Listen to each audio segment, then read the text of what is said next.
Bonjour à tous et bonjour à toutes. Quelques versets de la deuxième lettre de Paul aux Thessaloniciens, chapitre 3, versets 6 à 15.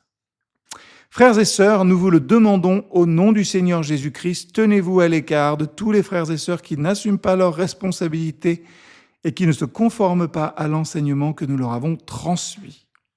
Vous savez bien vous-même comment vous devez suivre notre exemple, car nous avons pleinement assumé nos responsabilités lorsque nous étions parmi vous.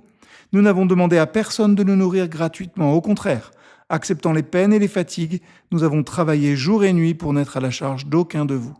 Nous l'avons fait non pas parce que nous n'aurions pas le droit de recevoir votre aide, mais parce que nous vous avons voulu être un modèle à imiter. En effet, quand nous étions chez vous, nous vous avons averti, celui qui ne veut pas travailler, qu'il ne mange pas non plus. Or, nous apprenons que certains d'entre vous n'assument pas leurs responsabilités sans rien faire, sinon se mêler des affaires des autres. À ces personnes-là, nous recommandons ceci au nom du Seigneur Jésus-Christ, qu'elles travaillent régulièrement pour gagner leur subsistance.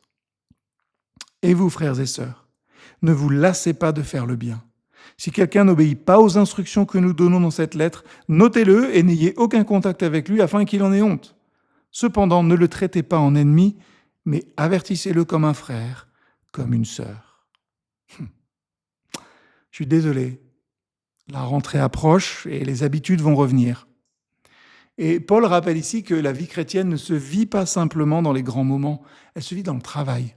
Elle se vit dans la fidélité, dans les horaires, dans les responsabilités.